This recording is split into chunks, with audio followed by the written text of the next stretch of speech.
talking about occupational therapy as a whole and also within the National Disability Insurance Scheme here in Australia. Before we start, these are some of our sponsors. We'll talk more about them later because they're wonderful and they're supporting us. But also, please, whatever you do, if you like what we're doing, subscribe, because we really need you to subscribe to YouTube, Instagram, follow us on Facebook. We seem to have lots of Facebook followers, but if you can follow us on YouTube, that'd be great. We need you to do what we're doing and to get the word out. So please don't forget to subscribe and also hit the bell so you know whenever we are on live. Well, today, as I said, we're talking about occupational therapy, and let me introduce Sarah Carew, who is an occupational therapist here on the Fraser Coast in Australia. G'day, Sarah. Hi, Rod. Thanks for having me. Thank you for coming. It hasn't been easy to get an occupational therapist on, believe me. And to be completely transparent, you are my occupational therapist. That is correct. Which is cool. And we've been having lots of fun. In fact, folks, the only thing missing by doing this virtually, and because Sarah's at home, is we don't have the usual chocolate cake and cream, which is very sad. I'm missing that, so we'll have to catch up with that next time. We should have organised to have got one each, but anyway. Okay, let's get on with the serious stuff. Occupational therapy for a lot of people is just a word. They don't understand what it is, what it's for, why they need it, whether they need it. So, in simply, what is occupational therapy, please, Sarah? Rod, occupational therapy is an allied health professional, and they use a holistic approach to work with either individuals or groups to work on optimizing health and well-being, really. And one of the approaches that we use is for people to participate in what we call occupations. So that can be anything from what people need to do in their home, looking after themselves, what they would like to do for work or volunteering, those types of things. So I guess a lot of people see the word occupational and they think it's only about work. I mean, that's what I used to think. And it's not only about work, like you said, it's really about life.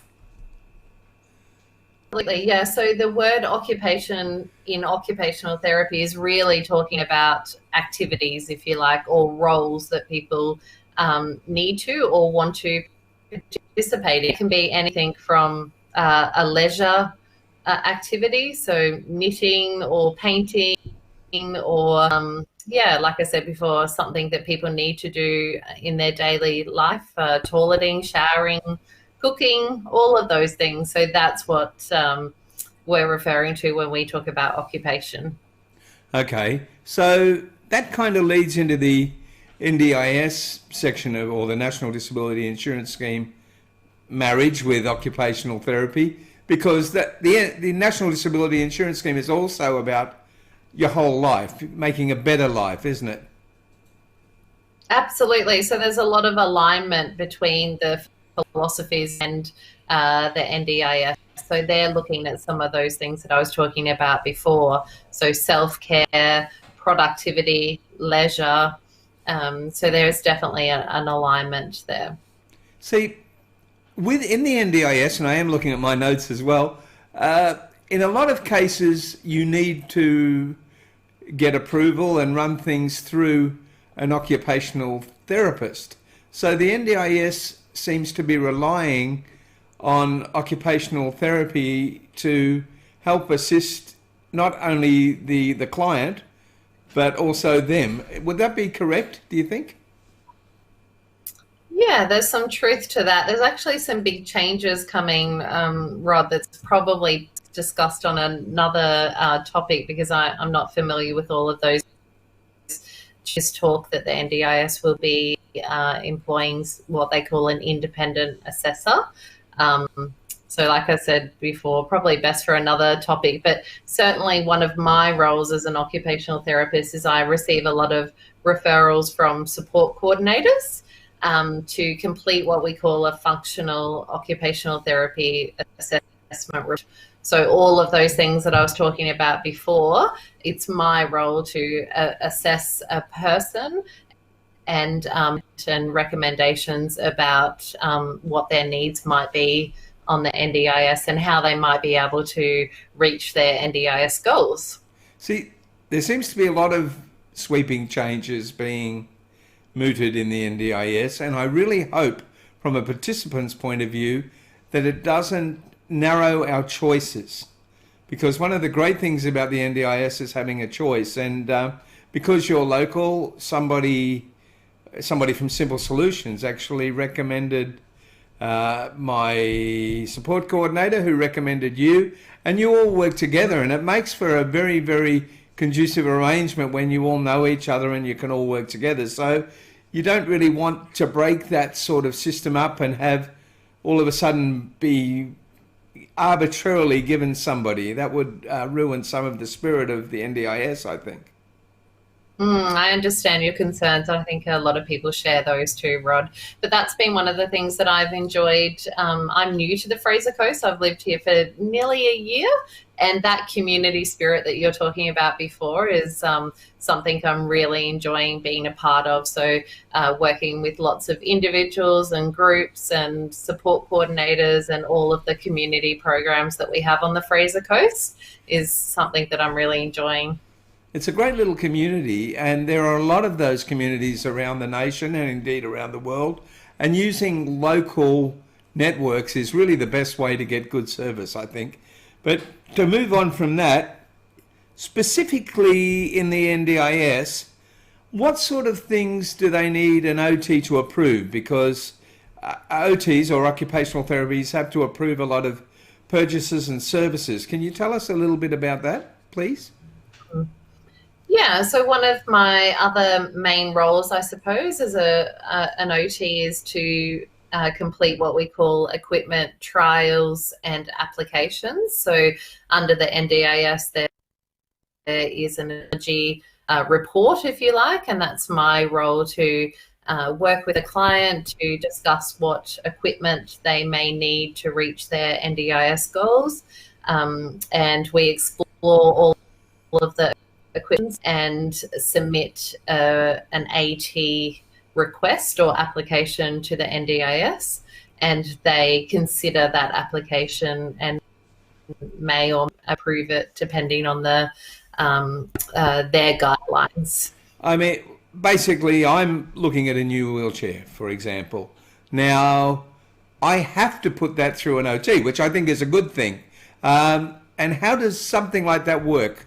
What's the process of doing that, and why does it need to go through an OT? Just to sort of let people know. Yeah, sure. So again, it's a collaborative approach between an OT and a client or a family, and it really is about exploring those options like I was talking about before, and matching an appropriate piece of equipment to a client based on the client's presentation. So maybe their physical presentation, their cognitive presentation, etc. And then it's my role, or the role of an OT, to justify from a clinical perspective why that piece of equipment may be suitable for the client. Well, from my point of view, it's been a bit of an interesting process, because we sat down and we talked about the sorts of equipment I would need. Now, for example, for me, the four-wheel drive all-terrain wheelchair is very important for being able to get out and do programs like this when I'm interviewing people and get on the beach and show people things. So you said, well, look, I know who does that, and I know who does this other kind of wheelchair, and I think you might need one of each. Now, that's something I would never have thought of.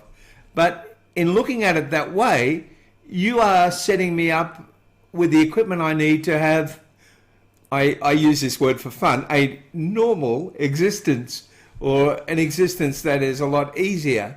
Now, you have more experience and knowledge than I do. I always think I know more than I do. But you have that network, and by going through you, I get access to that network along with you and the support coordinator, correct? That's right. And it really is. I mean, I've enjoyed working with you. We work closely together and we share our ideas. It's all the coke. Sorry, go Absolutely, on. over coffee. But certainly it is about, there might be a piece of equipment, Rod, that an NDIS participant didn't even know that existed in OT. And again, the OT matches a potential piece of equipment with the client and their goals.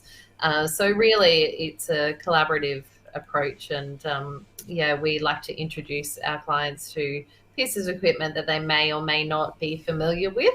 But that equipment trial process that I was talking about before is really important. So we look at some equipment options, so different types of equipment. We trial them, and we make an informed decision about what may or may not work.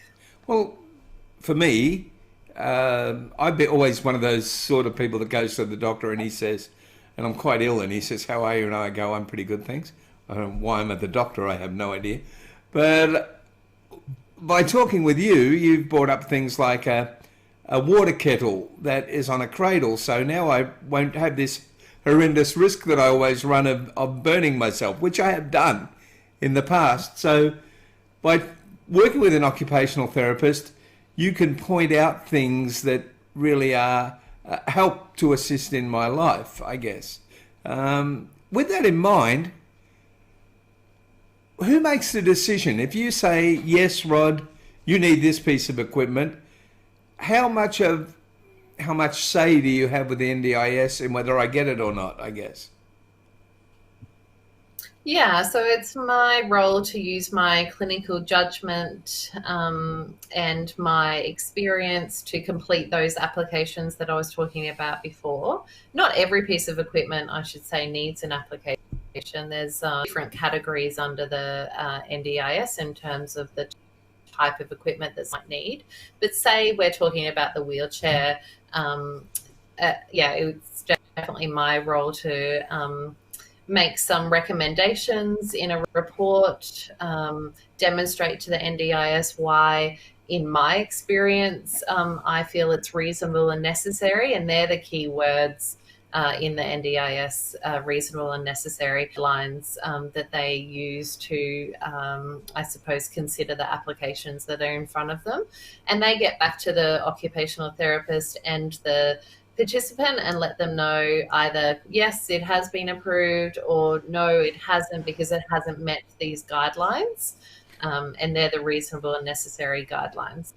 And generally, as long as it fits those reasonable and necessary, do they usually take your recommendations, usually?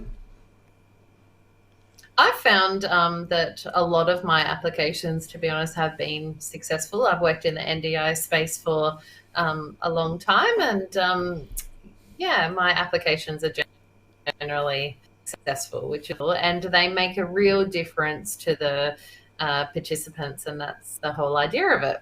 Well, I really hope that her recommendations for me are accepted, because I'm really excited about the new life that Sarah is designing with me. Sarah, I'm in a wheelchair, so I've got a particular type of disability, if you will. OTs do the whole range of disabilities, like hearing impaired, visual impaired. I mean, what sort of range of disabilities are you expected to cater for, or are there specialist occupational therapists, or what? Oh, that's a good question. It's so broad, Rod. Some OTs choose to specialize in certain fields. So prior to me moving to the Fraser Coast, I was specializing in brain injury. So that was my space. Some OTs are very broad, and they'll help a range of participants with a variety of conditions. But realistically, if we're talking about from an NDIS perspective, many different people with a variety of disabilities, including psychological disabilities, physical, etc. If they have access to the NDIS, then OTs definitely have the, I suppose, opportunity to work with a lot of different people. That's an awfully large range and quite a lot of responsibility to take on in many ways. There's a question I've just thought of. How long does it take to become an occupational therapist? It's a 4-year degree, a university degree. Fair enough. Okay, I hadn't ever thought of it. One of the things I'm just looking through here, I would imagine because of the NDIS, there would be more work and more need for occupational therapists. As the NDIS has grown, so has the need and the call for occupational therapists. Would that be correct?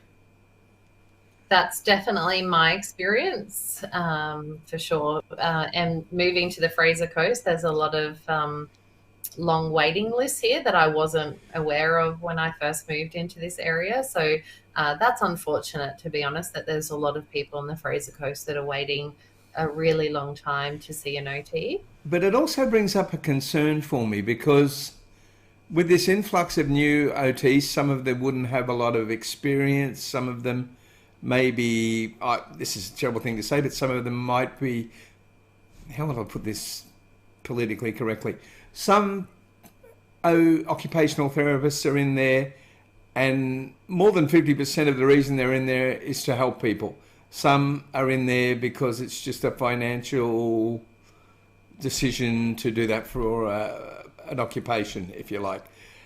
How do you know, what can you do to know that you're getting a good occupational therapist? Have you got any guidelines or ideas for that other than call you?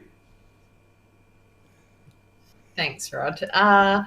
Yeah, that's a really good question. I suppose you could be asking the OT what level of experience they have. Going back to your previous question, which was a great question about do OTs specialize in certain areas, you could be certainly asking that. So I'm a participant with this type of presentation. Are you familiar with that? Have you had experience in this space? That could be a question to ask as well. Yeah, but in terms of working with a good OT, I think a lot of it is about who you build rapport with as well, just from that that natural type of... Sort of an empathy, wouldn't it be? You'd need someone with empathy and someone with the right motivation. And some of those might not have a lot of experience. So what do you think? Sorry, yeah. I was going to say probably one of the best things people could do is just spend an hour talking to them and seeing what they know and just asking questions and sort of interview their occupational therapist in a gentle way without even making it that formal. Would that be right? Absolutely. I get asked occasionally to meet families for what we would call a meet and greet. So it's as simple as let's have a coffee and have a chat and see if there is that connection there and the families are wanting to continue with a certain OT. And I think that's really important because, Rod, we're invited into people's homes where we often are asking them a variety of personal questions.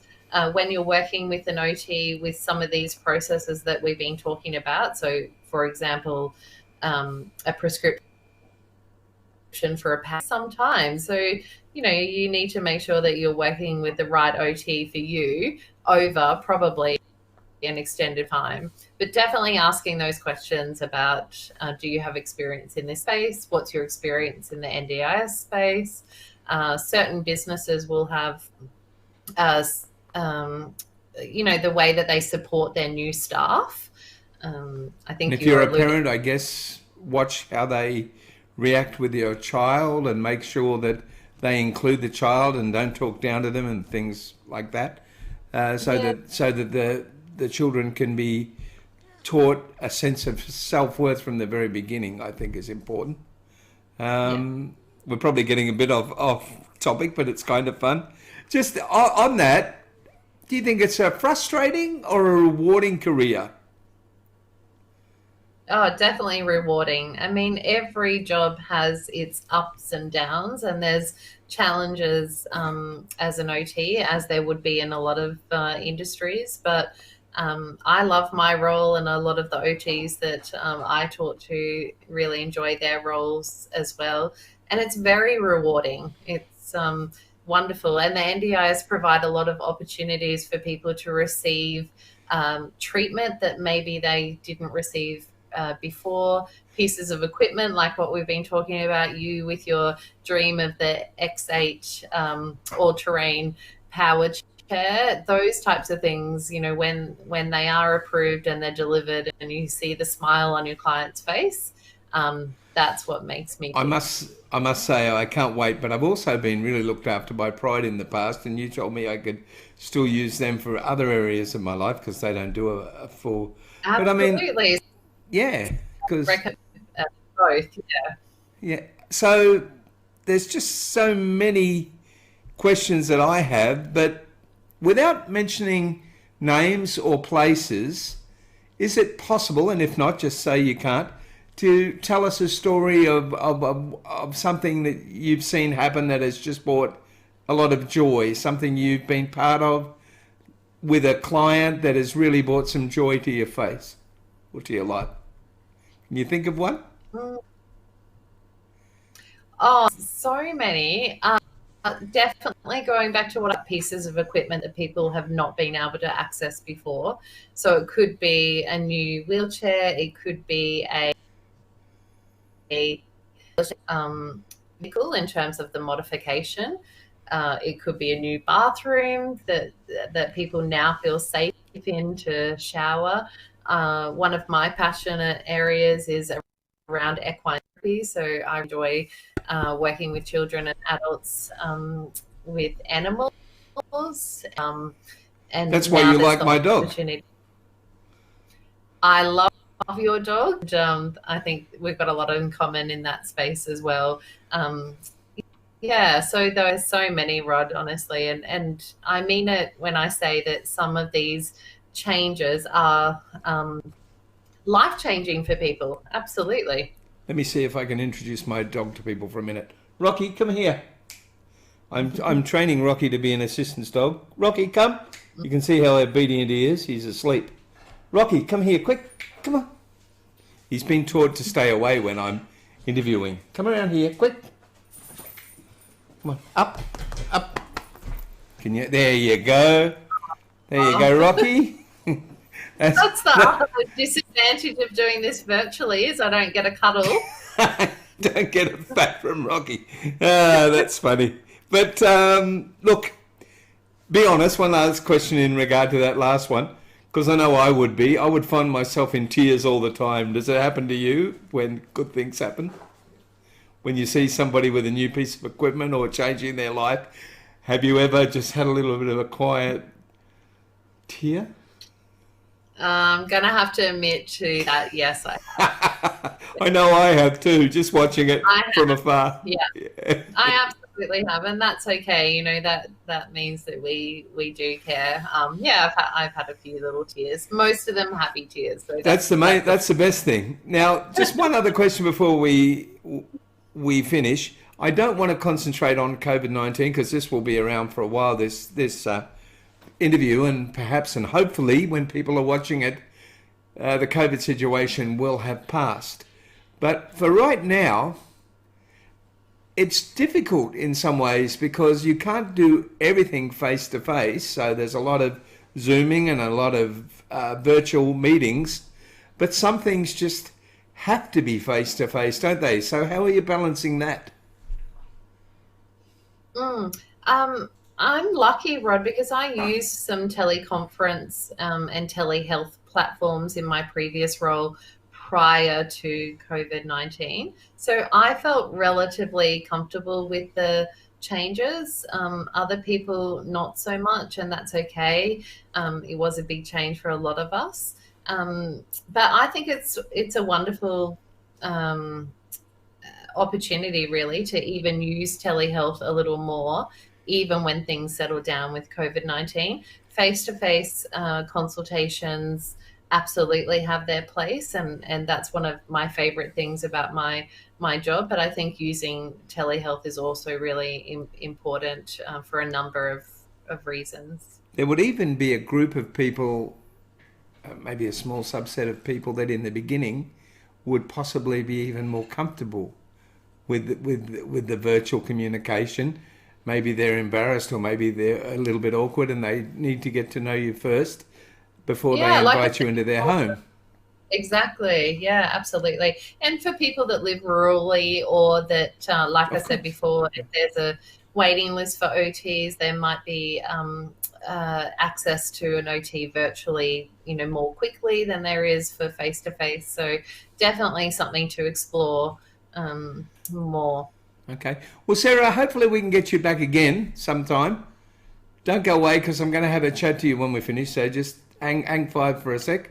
Folks, No that's Sarah problem. Carew, my occupational therapist, explaining a lot of what an occupational therapist is and what their role is in the NDIS. And the NDIS has been a wonderful thing, as I've said. Now, let me just tell you about the people who've helped support us. If you can whack them up, Carl. There's, of course, Simple Solutions here in Hervey Bay, who are an NDIS trainer and provider and all that sort of thing. We've got Hello World Travel and Hello World in general, who are supporting our fully accessible tours through Accessible Globe. Totally Mobile in Hervey Bay, who have a huge range of different scooters and health products and so on, and they're happy to get involved and help you as well. IOMI, you don't know about them, but you will soon. They are producing smart home packages that can be monitored, so they can help you with that and make sure everything runs very, very well. So please don't forget to support our supporters, and also don't forget to subscribe, if you don't mind, to all our places. And until then, we'll see you next time on The Spin.